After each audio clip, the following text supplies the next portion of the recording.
Hey guys, how's it going? Just doing this quick video here to catch up with everything I haven't talked about that happened last week. Um, so let's get started. ECW on Tuesday, your standard 1 hour wrestling show. I mean, nothing really too special about it. Um, you had a great match between John Morrison and Evan Bourne. I was really impressed by that. They actually gave you like a lot of time too, which I was surprised by, but I guess they didn't really have too much else planned for that episode, so um, that was good. And then we saw the debut of Jack Swagger. Um, I mean, I don't know. I mean, I know ECW has this new talent, you know, initiative where long as it's don't bring in like new superstars, which is fine. I mean, that's what ECW should be all about. But um, you only have 1 hour, and you're now putting all these stars on that show. Um,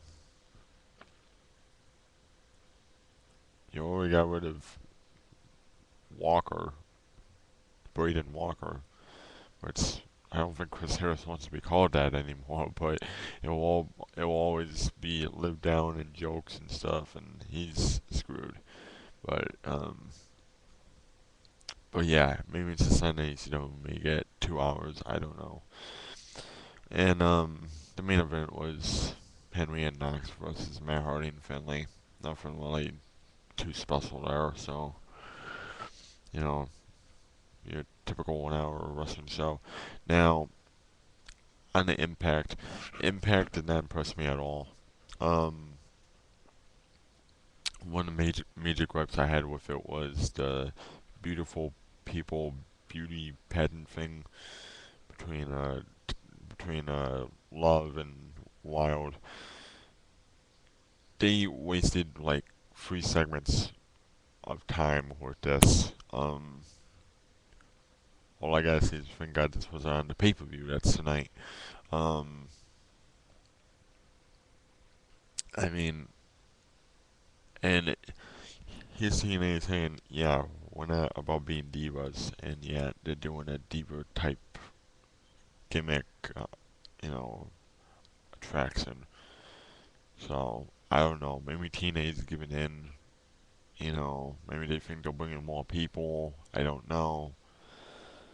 I just didn't like it, and I'm sure a lot of people didn't like it, and that's fine. I don't care. I mean,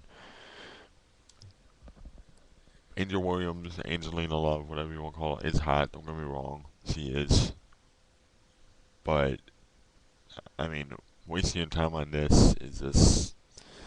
I mean, I will admit. I mean, the judges part of it with Curryman and Shark Boy, were funny, but just not enough. And then not only that, they didn't really hype too many matches.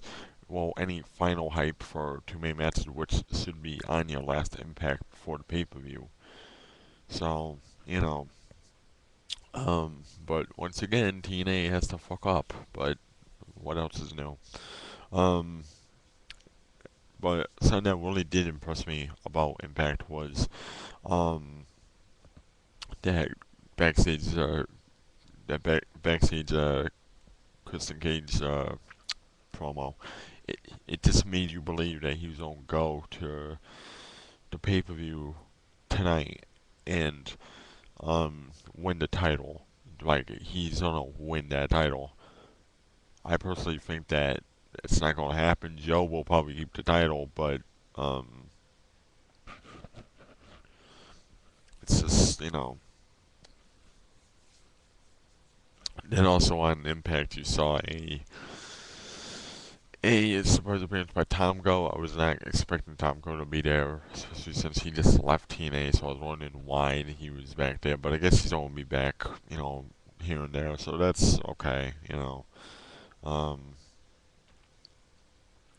and then at the end, you had Sting come out and call out Jarrett, and Joe was in the rafters this time, and then all of a sudden Jarrett comes from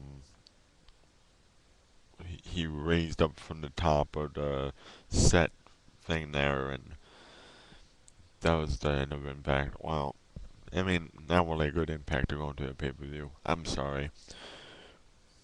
TNA, do better. You need to really straighten up your act.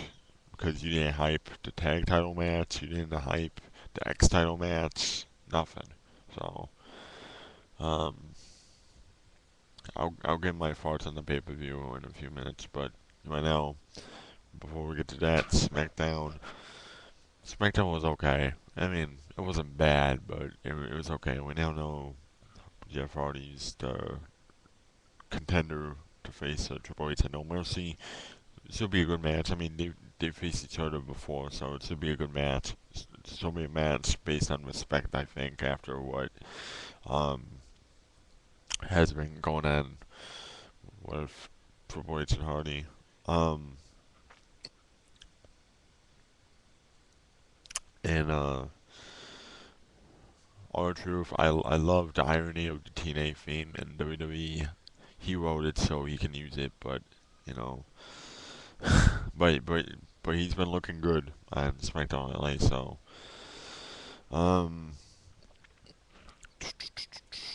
oh, at the end of that four-way to find out who's going to face Triple H, Vladimir Kozlov came out. Attack Jeff Hardy. I really hope they don't add Kozlov into the main event picture.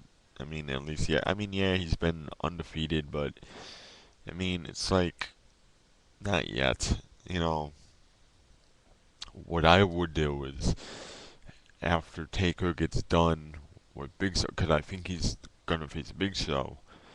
I think maybe Kozlov and Taker should go at it, but maybe that in itself might be too soon. I don't know, um,